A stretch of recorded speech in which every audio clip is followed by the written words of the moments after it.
भगवद गीता में पृष्ठ नंबर है 79, दूसरा अध्याय, श्लोक नंबर है 54, 54 श्लोक नंबर है दूसरे अध्याय में। अर्जुन को बहुत बार समझाते हैं, तरह तरह की उदाहरणें देकर प्रभु समझा रहे हैं कि कर्म योग की ओर जाओ, कर्तव्य का पालन करो, कर्म नहीं छोड़ना है।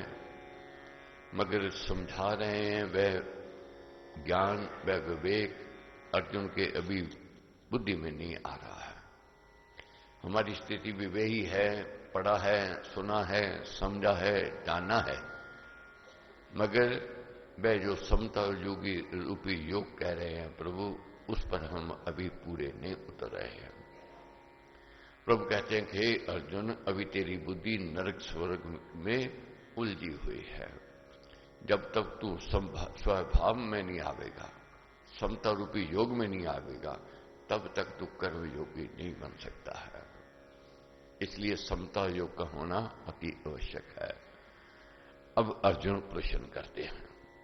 अब एक एक बात जो मन में हमारे आती है वही अर्जुन के मन में है, मगर ये यूढ़ साध में कहना है कि जैसे अर्जुन ने कहा कि मैं आपका प्रिय शिष्य हूं, आपकी शरण में हूं, आप मुझे दिशा दिखाएं, आप मुझे ज्ञान का प्रकाश दीजिए।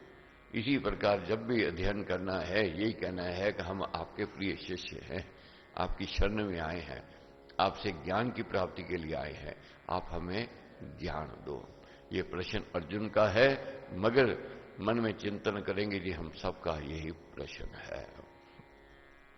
अर्जुन ने पूछा, हे आनंद कंद श्री कृष्ण, निश्चल बुद्धि वाले मनुष्य की और समाधि में स्थिर मनुष्य की क्या भाषा है और क्या लक्षण है? स्थिर मति युक्त मनुष्य क्या कहे, क्या कैसे बैठे और कैसे चले, अर्थात उसके लक्षण क्या है, उसका रहना सहना कैसा होता है? समता रूपी योग कह दिया, अर्जुन ने प्रश्न कर दिया, कैसा उसका रहना सहना है, कैसा उसका उठना बैठना है? तो प्रभु उत्तर देते हैं। श्री भगवान ने कहा, हे अर्जुन, जब मन में उठने वाली सर्व कामनाओं को, सब विषयों की वासनाओं को भली भांति छोड़ देता है, वश में कर लेता है और अपनी आत्मा में अपने आप में संतुष्ट रहता है, तब वह स्थिर बुद्धि वाला कहा जाता है। आत्मा परमात्मा में पक्की धारणावान मनुष्य स्थिर प्रज्ञ है, वही मनोगत मनोरथों को वश में कर सकता है। पहली बात तो ये समझनी है, आत्मा परमात्मा में पक्की धारणा को जगाना है। आत्मा परमात्मा का एक अंश है, आत्मा अमर है, अजर है, कल भी थी, आज भी है और कल भी रहेगी। शरीर नाशवान है, कल नहीं था, आज है और कल नहीं रहेगा। और समझना है, जो व्यक्ति अपने में संतुष्ट है वही स्थिर बुद्धि वाला है। संतुष्टि का होना अति आवश्यक है। यही नहीं है, यही संतुष्टि का ही अभाव है जो हमें दुख की ओर ले जा रहा है, अशांति की ओर ले जा रहा है, निराशा उदासीनता की ओर ले जा रहा है। जो जन अपनी आत्मा को सुख स्वरूप समझकर अपने आप में संतुष्ट है, बाहरी विषयों जिन्हें सुखों की कामनाओं के पीछे मन को नहीं भटकाता है, वह स्थिरमति कहा गया है। यही लक्षण है जिससे स्थिर प्रज्ञ पहचाना जाता है। संतोष रूपी धन भक्तों को मिलता है। जैसे जैसे हमारी भक्ति बढ़ेगी, जैसे वैसे परमेश्वर से विश्वास भरोसा बढ़ेगा, वैसे वैसे संतोष रूपी दौलत मिलनी आरंभ हो जाएगी। कभी भी जीवन में देखो, पत्नी को पति पर विश्वास है, उसको संतोष रहेगा, जो मेरा पति करेगा ठीक करेगा, ठीक देगा। पुत्र को पिता पर विश्वास है, भरोसा है, वह संतोष रूपी धन उसके पास होगा, मेरा पिता मेरे लिए मेरे हित की बात करेगा। नौकर को मालिक पर विश्वास है कि मालिक ने मेरे को ठीक देना है, तो उसको संतोष रूपी धन है। आज हमारी क्या स्थिति है? परमेश्वर पर भरोसा नहीं है, अपनी किस्मत पर भरोसा नहीं है। जो मिला है कम लगता है, जो नहीं मिला है उसका दिन रात रोना रहता है। ये असंतोष की ओर जा रहा है मन, ये निराशा उदासीनता की और मन को ले जा रही है ये बातें। इसलिए संतोष को जगाना है। अब कैसे समझाते हैं प्रभु? जो जन दुख में व्याकुल मन वाला ना हो, ना घबराए, जो सुखों के नवीन सुखों की प्राप्ति की इच्छा रहे, तो जिसका राग, भय और क्रोध दूर हो गया है, वह स्थिर बुद्धि मुनि कहा जाता है। 3 वृत्तियां हैं जो हमें विचलित करती हैं, राग, भय और क्रोध। यही से हम विचलित हो जाते हैं। अब राग किसको कहते हैं? जिसमें किस पदार्थ में, किस वस्तु से हमारी अटैचमेंट हो जाती है, जो हमारी इंद्रियों को अच्छा लगने लग जाता है, जो सुकून देता है, उसके प्रति हमारा राग हो जाता है, अटैचमेंट हो जाती है। और मन करता है हम इसको ले लें, ये हमारा हो जाए, ये मेरा हो जाए, ये मेरी हो जाए। ये पोजीशन जब आती है, राग बढ़ जाता है। राग बढ़ता है, राग के साथ भय आ जाता है। अब भय क्यों आ गया?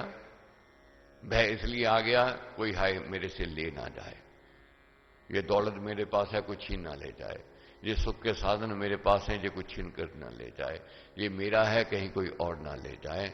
ये साथ में भय जुड़ गया। पहले राग आया, अगर राग नहीं है तो भय नहीं आवेगा, राग आया है तो भय आवेगा, कोई मेरे से कोई छीन ना ले जाए। और जहां राग आवेगा, अटैचमेंट हुई, फिर क्या है? अगर कोई रुकावट डालता है, कोई विघ्न डालता है, वह शत्रु लगने लग जाता है। उसके प्रति हमारा क्रोध जागृत हो जाता है। तू कौन है रोकने वाला, तू कौन है कहने वाला? ये क्रोध की निशानी है। कोई रोकता है, कोई टोकता है कि भाई तेरे को ये नहीं करना चाहिए, तेरे को ऐसा नहीं बनना चाहिए, तो उस समय क्रोध की वृत्ति हमारी प्रबल हो जाती है, क्रोधी हो जाते हैं हम लोग। जब क्रोधी हो जाते हैं तो हम बेकाबू हो जाते हैं, अपने से बाहर हो जाते हैं। विस्तार से आगे कैसे समझाया है? अनुकूल वस्तु में प्रीति का होना राग है, प्रतिकूल वस्तु में व्यवहार में द्वेष का होना क्रोध है। प्रिय वस्तु के वियोग तथा नाश के विचार से भय हुआ करता है। अपने प्यारे प्राणों की पीड़ा का ध्यान करके भी भय हो जाया करता है। हाय मेरे प्राण न निकल जाए, हाय मौत ना आ जाए। क्यों? इस शरीर से राग है, अटैचमेंट है। जब राग खत्म हो जाता है, व्यक्ति कहता है मैंने जीना नहीं, उसको जीने की चाहना नहीं होगी। राग से भय और भय से के साथ क्रोध है। ये तीनों वृत्तियां मनुष्य की बुद्धि को चलायमान कर दिया करती है। इसलिए जिस जन ने इस तीनों को जीत लिया है वह कर्मयोगी है, स्थिर प्रज्ञ कहा गया है। यह पहले प्रश्न का उत्तर है। तो इन दिनों हमने 3 वृत्तियों की ओर ध्यान देना है अधिकतर, राग, भय और क्रोध। और जब तीनों में विजय प्राप्त हो गई तो स्थिरमति आवेगी। जब व्यक्ति सुख दुख में सम लेने लग जाएगा, जो मिला है उसमें संतोष प्राप्त जब होगा, तो समझो ये वह स्थिरमति की ओर जा रहा है, सुख की ओर जा रहा है। बहुत ऐसे देखोगे झोंपड़ी में भी मंगल गीत गाते रहेंगे, आनंद बरसता है उनकी झोंपड़ी में। मगर बहुत ऐसे हैं, करोड़पति हैं, अरबोपति हैं, दिन रात रो रहे हैं, दुखी हैं, हताश हैं, मेरे को ये नहीं मिला, मेरे को वो नहीं मिला। मगर वह फकीर है, वह अपने आप को शहंशाह समझता है कि मेरे को बहुत दिया। इसलिए महाराज कहते हैं हर समय जो मिला है यही कहो बहुत दिया मालिक तूने, मैं इस लायक नहीं था मगर तूने इस लायक बनाया। इससे क्या होगा? जो मिला है उसका आनंद आरंभ हो जाएगा। यहां तक देखो महाराज कहते हैं भोजन जब करो, भोजन में जब दोष दिखने लग जाएंगे, भोजन विष में हो जाएगा, उसका स्वाद नहीं आवेगा, वह रस रहित हो जाएगा। मगर वही भोजन को हम प्रशंसा करते हुए ग्रहण करें कि मालिक तेरी रहमत तूने मेरे को दिया। बहुत ऐसे हैं जो भूखे सो रहे हैं मगर तू 2 वक्त की रोटी दे रहा है, उसका धन्यवाद कर रहा है और रस ले लेकर के भोजन ग्रहण कर रहा है, वह भोजन अमृत हो जाता है और वह स्वादिष्ट हो जाता है, वही स्वादिष्ट हो जाएगा। इसीलिए कहना है कि भाइयां तेरे दर्दों में रहमता हजारा, शुक्रगुजारा शुक्रगुजारा, हर समय उसका शुक्राना करना है। तो शुक्राना करते हुए जो मिला है उसमें प्रसन्नता जाहिर करनी है। कर्तव्य कर्म में तथा भक्ति योग में रहते हुए उसके मार्ग में जो जो शुभ अशुभ अनुकूल प्रतिकूल पाकर जो जन सर्वत्र राग रहता है, जो मनोवांछित वस्तु पाकर हर्ष नहीं करता और प्रतिकूल से द्वेष नहीं रखता, वह बीतराग की बुद्धि स्थिर है। मनोवांछित वस्तु के प्रति आकर्षण नहीं है। जैसे क्या कहा है, शुभ और अशुभ, अनुकूल और प्रतिकूल, ये जीवन में परिस्थिति आवेगी आवेगी। ये नहीं हो सकता सदा अनुकूल हो गए परिस्थिति, ये भी नहीं है कि सदा प्रतिकूल हो गएगी। अपने भी मिलेंगे, पराये भी मिलेंगे, सुख भी मिलेगा, दुख भी मिलेगा, लाभ भी मिलेगा, हानि भी मिलेगी, यश भी मिलेगा, अपयश भी मिलेगा, मगर इसमें सम रहने का यत्न प्रयत्न करना है। अनुकूल प्रतिकूल के संयोग में एक रस रहने वाला स्थिरमति है। कर्म योग में रहते हुए शुभ अशुभ का मिलाप अवश्य होता है।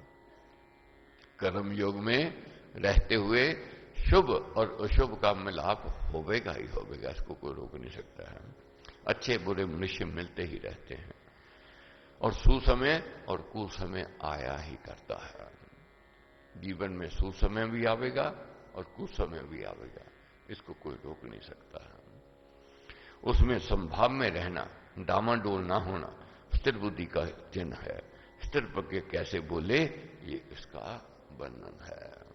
मगर हम डामाडोल हो जाते हैं। जब डामाडोल हो जाते हैं, वही मन उदासीनता की ओर जाता है, वही कर्महीनता आ जाती है, कर्मों से दूर हो जाते हैं। तो वही वृत्ति हमें विचलित करती है, व्याकुल करती है, निराशा उदासीनता की ओर ले जाती है। तो सुसमय कुसमय जीवन में आवेगा, जैसे रात और दिन आना और जाना निश्चित है। दुख आया है तो सुख आना ही आना है, रोक नहीं सकता है कोई। अगर सुख है तो विचार करो, कल हो सकता है दुख की घड़ी आवे, तैयार रहना है, तैयार रहने के यत्न वियत्न करना है।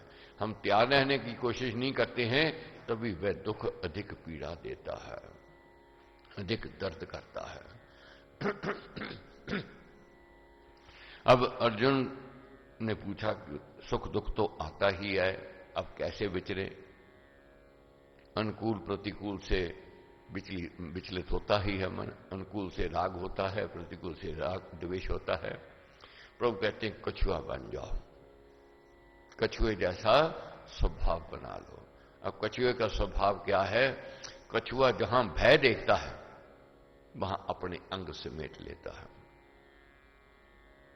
जहां देखता है कि अब रास्ता साफ है, अपनी मुसाफरी शुरू कर देता है। जीवन में इंद्रियां आकर्षित होंगी होंगी, इसको कोई रोक नहीं सकता है। किसी सुंदरता को देख लिया, मन आकर्षित हो गया। कोई अच्छी बात सुन ली, मन आकर्षित हो गया। रसना ने रस ले लिया, मन आकर्षित हो गया। मन करता है मैं इसको ग्रहण कर लूं, मन करता है मैं इसको ले लूं, ये मेरा होवे, ये मेरी हो जाए, ये मन की चाहना प्रबल हो जाती है। मगर जहां इंद्रियां आकर्षित हो में अपनी इंद्रियों को पीछे खींचना है वहां से। यही विवेक है, यही समता रूपी योग है। इंद्रियां देखेंगी, इसका स्वभाव है देखना, मगर इसको दिखाना है या नहीं दिखाना है, इसको सुनाना है या नहीं सुनाना है, इसका कंट्रोल अपने ऊपर होना चाहिए। जैसे घोड़ा चंचल है, घोड़े की लगाम सारथी अपने हाथ में रखता है, उसको बेकाबू नहीं होने देता है, दिशाहीन नहीं होने देता है। और घोड़ा होता है दिशाहीन, मगर सारथी चाबुक दिखावेगा, उसको चाबुक दिखाता है और फिर उसको कंट्रोल में ले आता है। इसी प्रकार अपने विवेक रूपी चाबुक को चलाना है। जब इंद्रियां बेकंट्रोल हो में, बेकाबू हो में, जामेंगी रसना रस लेवेगी, कान सुनेंगे, आंखें देखेंगी, मगर अपना जो विवेकी है, विवेक से व्यक्ति अपने आप को समझाता है कि नहीं, तेरे को ये देखना नहीं चाहिए, तेरे को ये सुनना नहीं चाहिए। आगे कैसे समझना है, बड़े विस्तार से समझाया है। जैसे कछुआ भयकारी जीव को देखकर अपने अंगों को समेट लेता है, अपनी खोपड़ी में सुकुचलित कर लेता है, इसी प्रकार जब ये मनुष्य आंख आदि इंद्रियों को रूप आदि विषयों से हटा लेता है, अपने वश में कर लेता है, तब उस सेमी की बुद्धि निश्चल हो जाती है। बहुत बार जीवन में देखोगे, कुछ देखा, आकर्षित हो गए, मगर विवेक जागृत है, अंदर से आवाज आवेगी, आत्मा कहेगी ये तेरे लिए देखना उचित नहीं है। मन पीछे हट जाएगा, मन पीछे हट गया, इंद्रियां रस लेना बंद कर देंगे। अगर मन पीछे नहीं हटा, आंखें देख रही हैं, तो मन उसमें लीन हो जाएगा, आकर्षित हो जाएगा। आकर्षित हो जाएगा तो उसका विषय बन जाएगा। अब प्रभु कहते हैं जहां देखो भय, कि जहां मेरा गिरावट का डर है, वहां से अपने आप को पीछे ले आना है। जैसे कछुआ भय देखता है, अंग समेट लेता है। अब बाजार में जावेंगे, ये तो नहीं आंखें बंद करके जावेंगे, तरह तरह के अश्लील पोस्टर भी लगे हुए हैं, गाली गलौज करने वाले भी व्यक्ति मिलते हैं, तरह तरह की आवाजें सुनते हैं। क्या कानों में रुई डाल के जावें, या आंखें बंद करके जावें? नहीं होगा। अश्लील पोस्टर देखा, बुद्धिमान विवेकी, समझदार विवेकी अपनी आंखों को दूसरी ओर कर लेगा, अपना ध्यान दूसरी ओर ले जाएगा। मगर जो व्यक्ति अपने पर कंट्रोल नहीं रखता है, वह उसमें टिकटिकी लगावेगा, उसमें रस लगेगा, रुक जाएगा, ठहर जाएगा, देखेगा, और वह उसका विषय बन जाएगा। आकर्षित हो गया, आकर्षित हो गया, मैं इसको ले लूं, ये मेरा हो जाए, ये मेरी हो जाए, ये चाहना जागृत हो गई, वहां से गिरावट शुरू हो गई। मगर जो अपनी इंद्रियों को अपने कंट्रोल में ले आता है, उसको वही वृत्ति, वही दृश्य, वही विचार फिर विचलित नहीं करते हैं। इसलिए अपने आप को सजग रखना है, इन इंद्रियों का सदुपयोग करना है, इनको गलत दिशा में विचरने नहीं देना है। प्रभु क्या अच्छे समझाते हैं, जो संयमी मनुष्य कछुआ की भांति अपनी इंद्रियों को पापों में विषयों के देखने सुनने आदि से पीछे लौटा लेता है, उनको अनुचित विषयों में नहीं विचरने देता है, उस विवेक विचारवान की बुद्धि प्रतिष्ठित है, सत्य में, कर्तव्य के पालने में तथा अपने आप में स्थिर है। बाजार गए, लुभाने वाली वस्तुएं मिलेंगी, शो विंडो है, तरह तरह के मॉडल खड़े किए हुए हैं, वस्त्र पहने हुए हैं, जो समान वस्त्र पड़े हैं, आभूषण हैं, जा रहे हैं, लेना कुछ नहीं, हम सोचते हैं कोई बात नहीं, देख लेते हैं, विंडो शॉपिंग कर लेते हैं। विंडो शॉपिंग करना आरंभ किया, फंस गए, समझ लो। देखना आरंभ किया, आकर्षण पैदा हो गया, आकर्षण पैदा हुआ, पॉकेट अलाउ नहीं करती है, पैसे हैं नहीं, अब फिर क्या करेगा व्यक्ति? छल करेगा, कपट करेगा, द्रोह करेगा। कैसे ये मैं पदार्थ ले लूं, कैसे ये मैं वस्तु ले लूं, कैसे ये मेरी कामना पूर्ण हो जाए, फिर गिरावट उसकी आरंभ हो जाती है, गिरने लग जाता है। मगर जो व्यक्ति बाजार से जा रहा है, बहुत देखोगे, जो उन्होंने लेना है उसी का दाम पूछेंगे, वही वस्तु देखेंगे, दूसरी लाख दुकानदार दिखाता जाए वह नहीं देखेंगे। क्यों नहीं देखेंगे? कि मेरी पॉकेट अलाउ नहीं करती है, मेरी इच्छा नहीं है लेने की, मेरे को इसकी जरूरत नहीं है। वह देखा अनदेखा कर देता है। मगर जिसको अपने पर कंट्रोल नहीं, वह देखने लगता है, केवल कोई बात नहीं, देख लें, देखने में क्या हर्ज जाए। दुकानदार कहेंगे भी ये, हमने कौन से पैसे लेने हैं, आप देख लो, कोई बात नहीं। मगर दुकानदार प्रलोभन देता है, फंसने वाला फंस जाता है, बबेकी बचने वाला बच जाता है। इसलिए अपने आप को बचाना है। माया बलवती है, माया खींचेगी अपनी ओर, मगर जो विवेकी है माया पर विजय प्राप्त कर सकता है। श्री राधे राधे राधे गोविंद।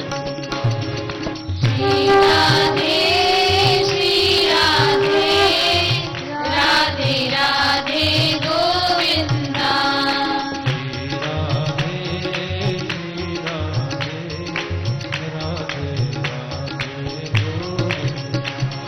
श्री राधे राधे राधे गोविंदा।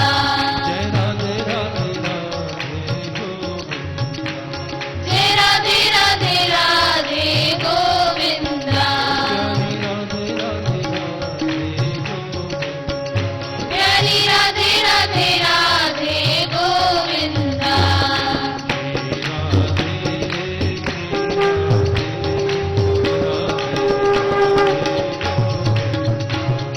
श्री राधे राधे राधे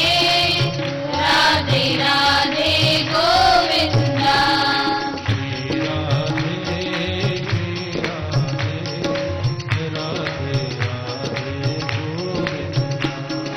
श्री राधे राधे राधे गोविंदा।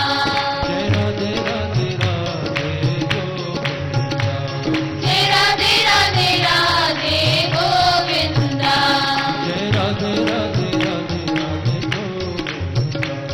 जय राधे राधे राधे राधे गोविंदा।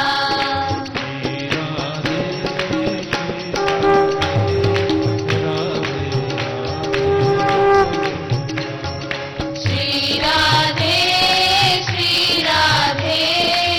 राधे राधे गोविंदा।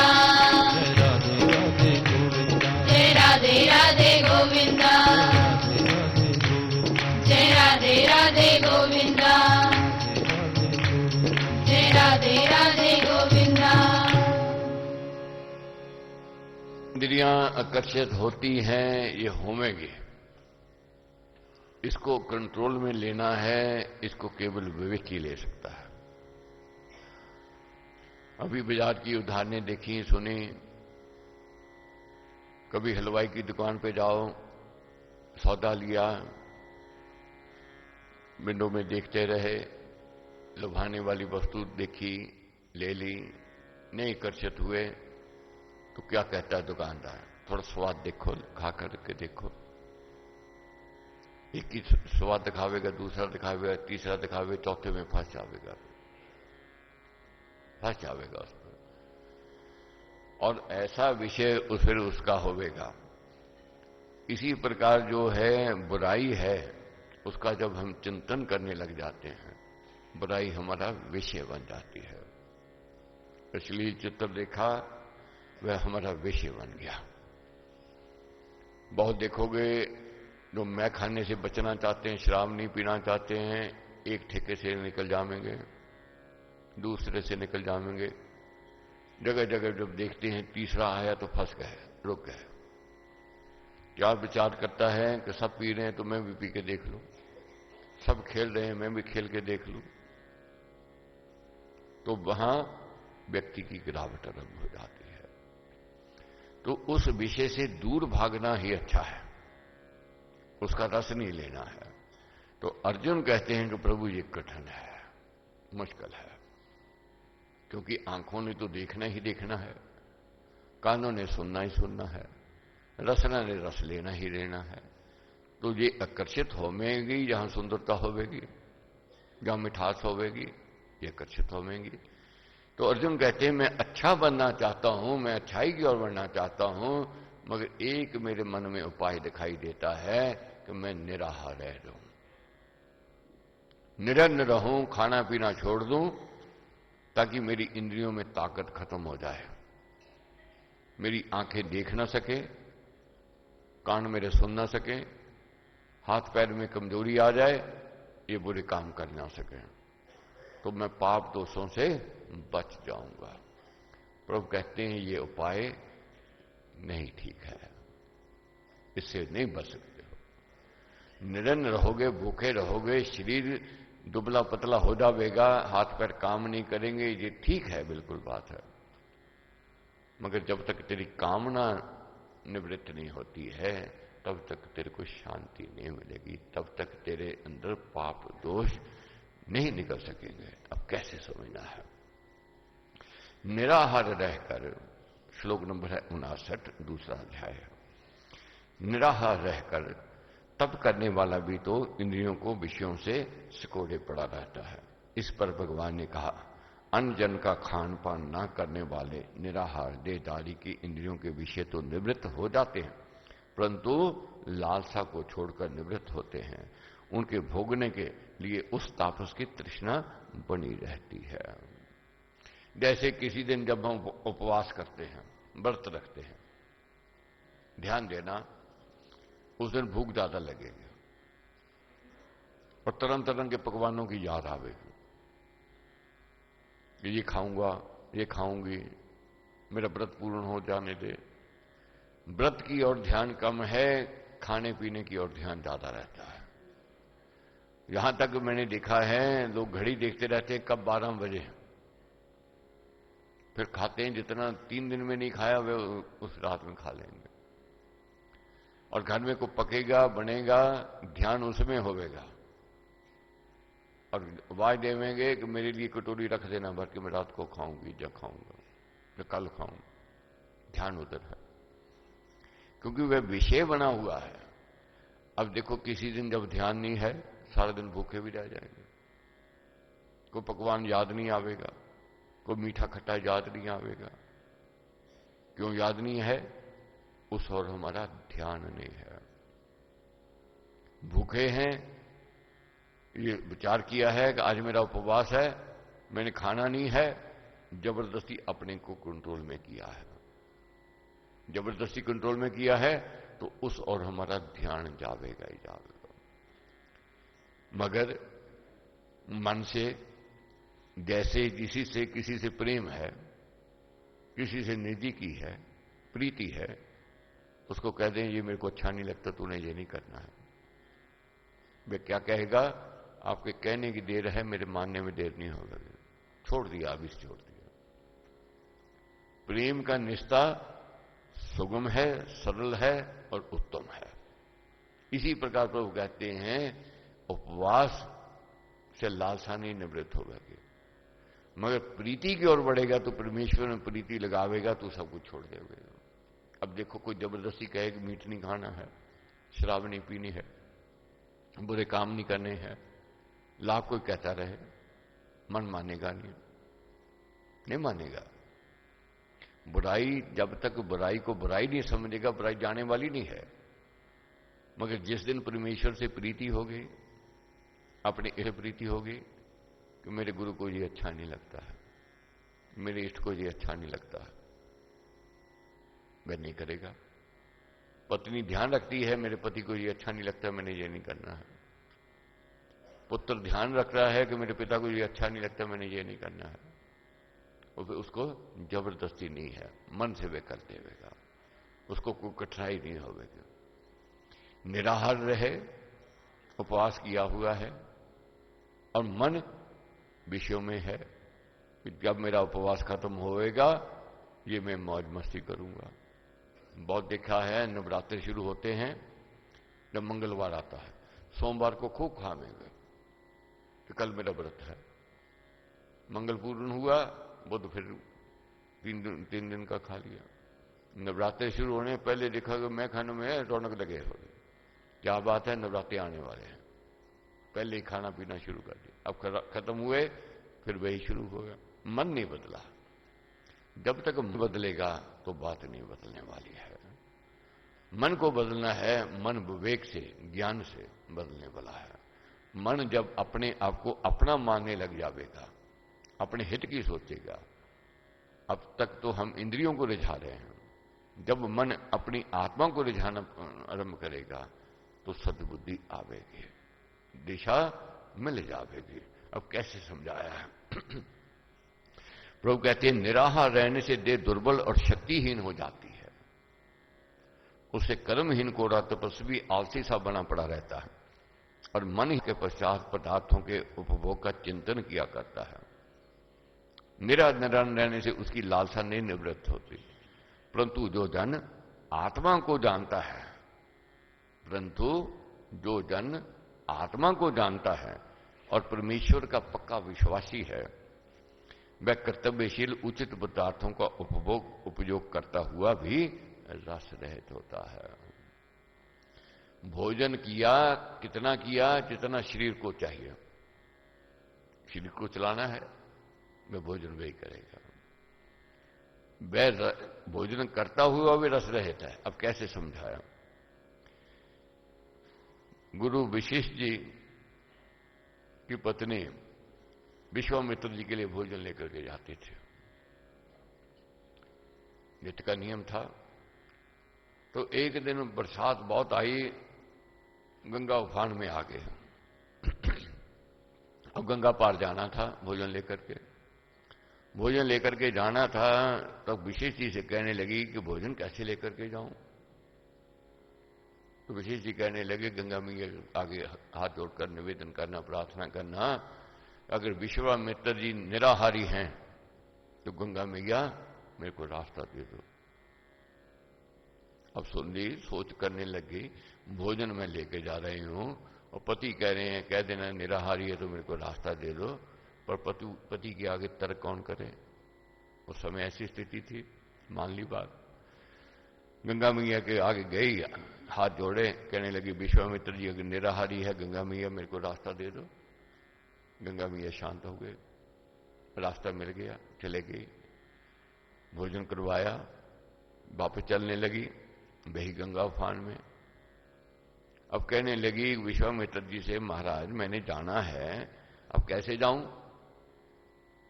गंगा उफान में है। रास्ता कहने लगी कैसे आई थी? उसने कह दिया ये बात कह के आई थी, अगर विश्वामित्र निराहारी हैं तो मेरे को रास्ता दे दो। गंगा मैया ने रास्ता दे दिया। तो क्या कहने लगे विश्वामित्र जी? अब गंगा मैया जी के आगे हाथ जोड़कर ये कहना कि अगर मेरे पति विशेष जी ब्रह्मचारी हैं तो गंगा मैया मेरे को रास्ता दे दो। अब क्या सोच रही है? मैं गृहिणी, मैं उनकी पत्नी, वो कह रहे हैं ब्रह्मचारी हैं तो रास्ता दे दो। अब मगर तर्क कौन करे? नहीं किया। सुन ली बात, गंगा मैया के आगे यही कह दिया, गंगा मैया जी विशेष जी अगर ब्रह्मचारी हैं मेरे को रास्ता दे दो। गंगा मैया शांत हो गई, आगे घर पहुंच गए। मगर वह चिंतन चल रहा था कि ब्रह्मचारी और निराहारी ये कैसे है? भोजन मैंने करवाया, निराहारी कैसे हुए? और मैं गृहिणी हूं और विश्वामित्र जी ब्रह्मचारी कैसे हुए? मैं विशेष जी कैसे ब्रह्मचारी हुए? ये सोच चलने आरंभ हो गई। पति के आगे ये प्रश्न कर दिया। तब फिर पति ने सुलझाया, जो व्यक्ति अपने केवल शरीर को चलाने के लिए भोजन कर रहा है वह निराहारी है। ये शरीर भूखा रहने के लिए नहीं मिला है, इसको डीजल डालोगे तभी गाड़ी चलेगी। मगर जो रस के लिए, स्वाद के लिए, जीव के लिए खाता है वह भोगी है। केवल शरीर चलाने के लिए खा रहा है वह निराहारी है। उसी प्रकार गृहस्थी है जो अपनी पत्नी के प्रति निष्ठा है जिसकी, वह ब्रह्मचारी ही है। गृहस्थ में रहता हुआ भी ब्रह्मचारी है। तो इसलिए ये कहा है ऐसा, परंतु जो जन आत्मा को जानता है और परमेश्वर का पक्का विश्वासी है वह कर्तव्यशील उचित पदार्थों का उपयोग करता हुआ भी रस रहित होता है। यही समझना है। उचित पदार्थों का उपभोग जो करने वाला है वह रस रहित ही है, अपनी ड्यूटी कर रहा है, अपने कर्तव्य का पालन कर रहा है। अध्यात्म ज्ञान से विषय तृष्णा आप ही आप निवृत्त हो जाती है। विषय अतीत अवस्था परम प्रभु के प्रेम से भगवत भक्त को सुलभ हुआ करती है। ये कठिन विषय क्यों है? अभी प्रीति में अभाव है। जब हमारी प्रीति परमेश्वर में बढ़ जावेगी, जुड़ जावेगी, कठिन सरल हो जाएगा। उपवास रखना कठिन है, मगर पत्नी का पति से प्रेम है, सारा दिन भूखी रहेगी, उसको कोई कठिनाई नहीं आवेगी। अगर प्रेम का अभाव है, दिन रात सोच रहेगी, उसकी हर समय सोच रहेगी। कोई भी कार्य देखो, अगर खुशी से प्रेम से पकवान बना रहे हैं, गृहस्थ का कार्य कर रहे हैं, थकान नहीं होगी। मगर वही जबरदस्ती कहे तूने बनाना है, तूने पकाना है, क्यों नहीं बनाती हो, क्यों नहीं पकाती हो, थकान होगी और भोजन भी रस रहित होगा, भोजन भी स्वादिष्ट नहीं बनेगा। बनाया उसी ने, पदार्थ वही, गैस चूल्हा वही है, मगर रस वह नहीं है। क्यों? सड़ते कुटते हुए बनाया है, जबरदस्ती बनाया है। मगर वही प्रेम से बनाया है, अपने भाव से बनाया है, वही मिठास से भरपूर हो जाएगा, मीठा होवेगा, स्वादिष्ट होवेगा और थकान भी नहीं होवेगी। इसलिए जो कार्य करना है परमेश्वर का, परमेश्वर से प्रीति जब हो जाएगी, अपने आप बुराई छूटनी हो जाएगी, आरंभ हो जाएगी। फिर व्यक्ति समझने लग जाएगा मेरे इष्ट को, मेरे मालिक को ये अच्छा नहीं लगता है, मेरा धर्म ये कहता है। फिर जबरदस्ती नहीं है, मन से बुराई छूट जाएगी, मन से बुरे विषय निकल जाएंगे। विषय अतीत अवस्था परम प्रभु के प्रेम से भगवत भक्त को सुलभ हुआ करती है। परम पुरुष का प्रेम किसी उपवास आदि क्रिया का फल नहीं होता है। कोई कहे उपवास से मैंने प्राप्त कर लिया, नहीं, प्रेम से होगा, प्रेम को दिखाना है। वह तो केवल जगतकर्ता की अकारण कृपा का प्रकाश ही कहा गया है। गोविंद बोलो हरि गोपाल, गोविंद बोलो हरि गोपाल बोलो,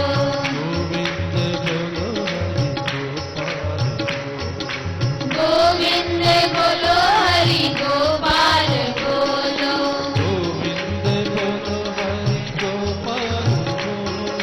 गोविंद बोलो हरि गोपाल बोलो,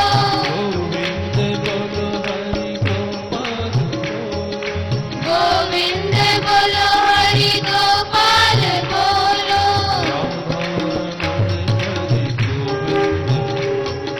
राधा राधा रमण हरि गोविंद बोलो, राधा राधा रमण हरि गोविंद बोलो, राधा रमण हरि गोविंद बोलो, राधा रमण हरि गोविंद बोलो,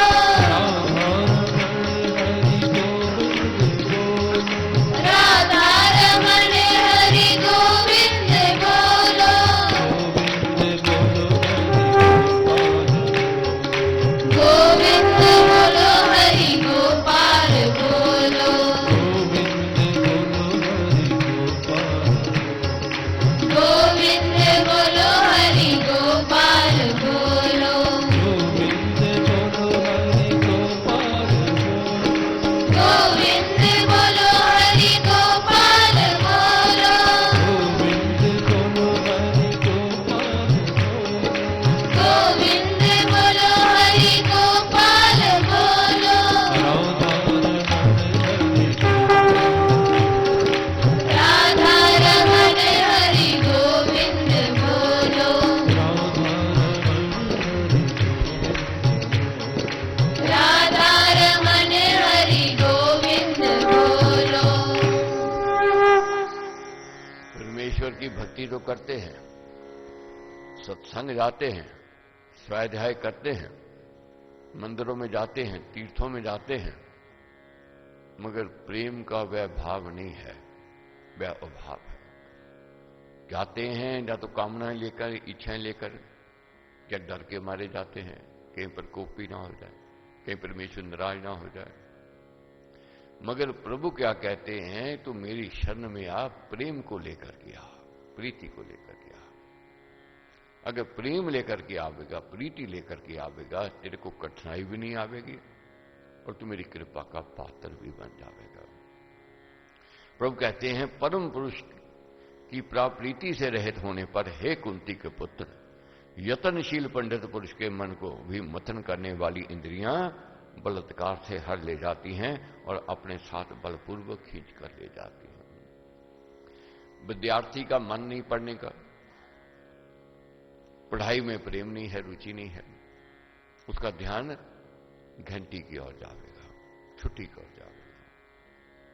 बस हर समय टिकटकी उसकी टीचर कितना पढ़ा रहा है, उसका ध्यान उसका घंटी छुट्टी की ओर भागने की ओर होगा। मगर प्रेम है उसका, प्रीति है, लगन लग जाएगी, जो टीचर समझावेगा वह अंदर मन में जावेगी, विवेक में जावेगी, और जो समझ नहीं आया फिर प्रश्न करेगा, कृपा ये भी मेरे को समझाओ, ये भी मेरे को बताओ। ये लायक जो प्रेम कर रहा है अपनी विद्या से वह करेगा, जो नालायक है वह प्रश्न भी नहीं करेगा, पूछेगा भी नहीं, और जो सुनाया है सुनेगा नहीं, जो सुना है अनसुना कर देगा, नहीं आवेगी बात। इसी प्रकार जब तक परमेश्वर में प्रीति नहीं है, अध्यात्मिक ज्ञान नहीं है। अध्यात्मिक ज्ञान लेकर के प्रीति को जगाना है। अब कैसे समझाते हैं प्रभु? अगर जबरदस्ती बैठेंगे तो इंद्रियां बलपूर्वक हमें खींच के ले जाएंगे। जबरदस्ती बैठे हैं जहां पर, कोई ले आया, मन है नहीं, ध्यान चल रहा है दुकान पर, ध्यान चल रहा है काम पर, ध्यान चल रहा है कब सत्संग खत्म होवे, कब भागे, यहां से ध्यान होता रहा है। अगर हमारा मन लेकर के आया है, आनंद भी आवेगा, रस भी आवेगा, जो सुना है भीतर भी आवेगा, जो सुना है उसको ग्रहण करके उसको अपने व्यवहार में स्वभाव में लेकर के आवेंगे। तो प्रभु कहते हैं यतनशील पंडित पुरुष के मन को भी मंथन करने वाली इंद्रियां बलपूर्वक हर कर ले जाती हैं, अपने साथ खींच करके ले जाती हैं। किसकी? जिसकी प्रीति नहीं है। अध्यात्म ज्ञान के बिना कोरा अभ्यास संयम में सफल नहीं बना सकता है। अध्यात्म ज्ञान और अभ्यास ये हमें सफलता की ओर ले जाएगा। अभ्यास भी करना है आत्मज्ञान के।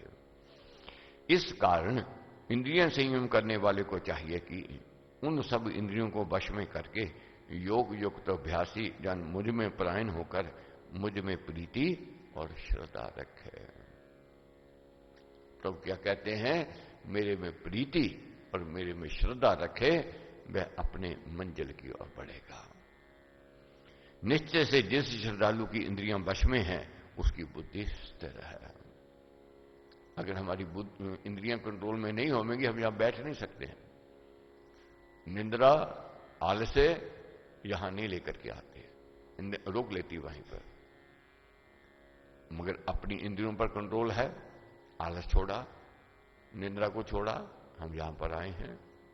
ये कौन? एक साधक। साधक कौन है? जो अपने आप को साधना चाहता है। नहीं तो देखोगे लोग खराटे ले रहे हैं, अपने घर में ही जाएंगे खराटे ले रहे हैं, 9 बजे उठेंगे, बेड पर ही चाय पीनी है, वही टेलीविजन देखते रहना, आलस प्रमाद में घिरे हुए हैं। मगर जो अपनी इंद्रियों को कंट्रोल में किए हुए हैं, अपने वश में किए हुए हैं, आदेश देता है अपने मन को कि तूने ये करना है, तू अपना हित देख, आत्म कल्याण के लिए उठ, जाग, अपना भविष्य सोच, वह इंद्रियों को आदेश देता है। ऐसा मन, ऐसा विवेक परम पुरुष की प्रीति के पथ पर रूढ़ मनुष्य का पतन कदापि नहीं होने पाता है। जिसकी प्रीति जुड़ गई परमेश्वर से, उसका पतन नहीं हो सकता है। युग युग का है राम सहेला, राम भक्त नहीं रहे अकेला। ऐसे नहीं कहा हमारे। भक्ति में जो आ गया, जिसने प्रेम जोड़ लिया, प्रीति जोड़ ली, अटैचमेंट कर ली, उसका पतन नहीं हो सकता है। वह श्रद्धावान बड़ी सुगमता से इंद्रियों को संयम कर लेता है और भक्ति भाग में मगन मनुष्य सहज से सहमी हो जाता है। स्थिर बुद्धि कैसे रहे इसमें बताया है। अब जहां संयम नहीं, जहां प्रेम नहीं, वहां क्या स्थिति है? असंयमी मनुष्य के मन में वासना का बीज पड़कर जिस प्रकार पाप का पेड़ बना करता है, उस पर श्री महाराज ने कहा, बुरे विषयों का चिंतन करने वाले मनुष्य का उन विषयों से संग हो जाता है, वह उनके भोग उपभोग में आसक्त हो जाता है। जो इंद्रियों को वश में नहीं रखता है, कंट्रोल में नहीं रखता है, जो जिसमें प्रीति का अभाव है, वह उलझ जाता है, वह फंस जाता है। कहां? कुसंग में, बुरे विषयों में। उसका विषय जो है, विषय बुरा, उसको गिरावट की ओर ले जाता है। कैसे? वह चिंतन करता है बुरे विषयों का और उसमें भोग भोगने की उसके अंदर लालसा, आसक्ति जाग जाती है। उस आसक्ति से कामना जगती है और कामना से क्रोध बढ़ जाता है।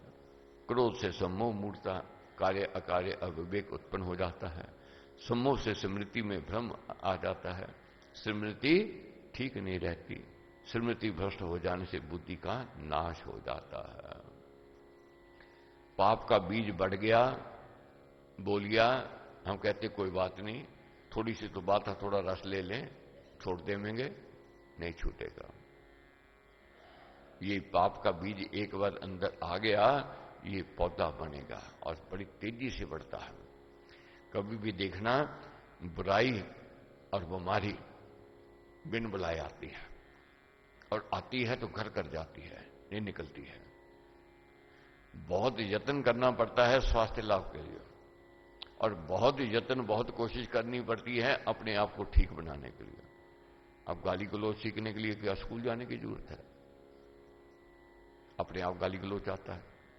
बुरे काम सीखने के लिए क्या टीचर की जरूरत है? कोई जरूरत नहीं है, अपने आप आती है। अनचाहे पौधे बिना घास, बिना पानी के, बिना खाद के कैसे फलते फूलते हम देखोगे।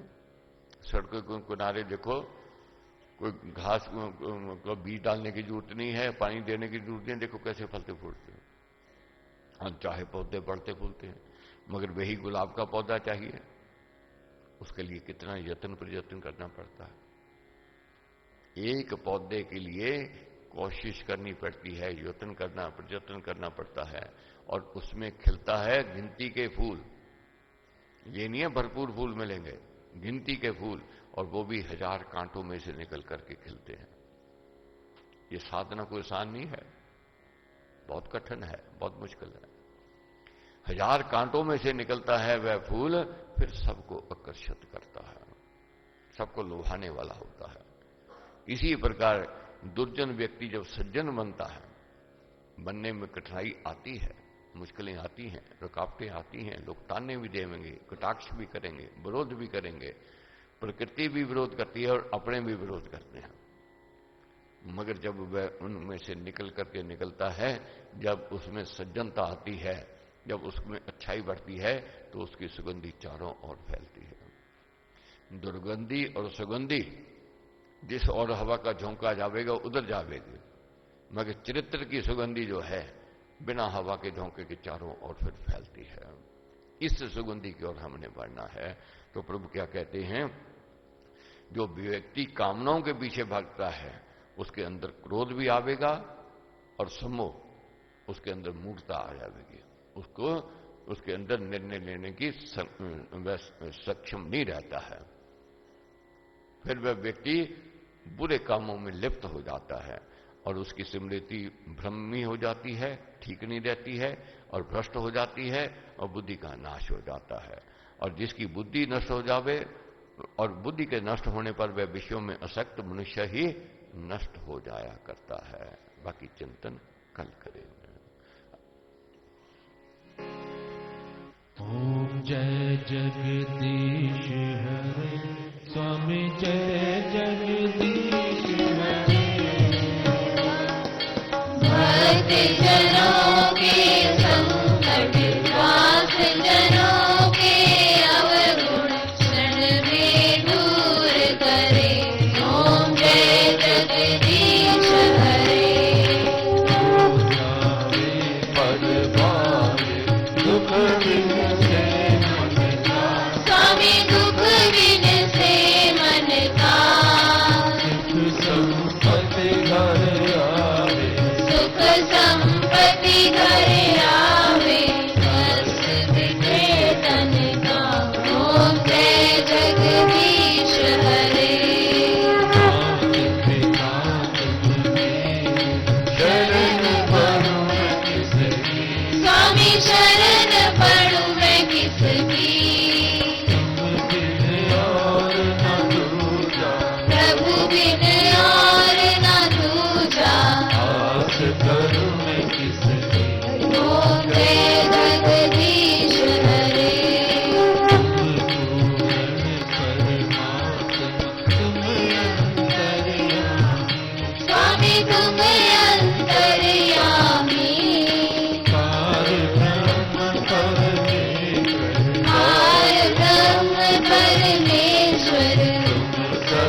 तुम पालन करता, स्वामी तुम रक्षा करता, मैं मूरख परगामी, मैं सेवक तुम स्वामी। कृपा करो भगवान। ओम जय जगदीश हरे। तुम हो एक अगोचर सबके प्राणपति, स्वामी सबके प्राणपति, किस विधि मिलो दयालु, किस विधि मिलो कृपालु। तुमको मैं सुमति, ओम जय जगदीश हरे। दीन बंधु दुख हरता, आतुर तुम मेरे, स्वामी रक्षक तुम मेरे, करुणा हस्त बढ़ाओ, अपनी शरण लगाओ। द्वार प्रणाम तेरे, ओम जय जगदीश हरे। विषय विकार मिटाओ, पाप हरो देवा, स्वामी कष्ट हरो देवा, श्रद्धा भक्ति बढ़ाओ, श्रद्धा प्रेम बढ़ाओ। संतन की सेवा, ओम जय जगदीश हरे। तन मन धन सब कुछ है तेरा, स्वामी सब कुछ है तेरा, मेरा तुझको अर्पण, तेरा तुझको अर्पण, प्यारा दे तेरा। ओम जय जगदीश हरे। स्वामी जय जगदीश हरे। भक्त जनों के संकट, नाथ जनों के अवगुण, बंसी वाला दूर करे। ओम जय जगदीश हरे। ओम जय जगदीश हरे।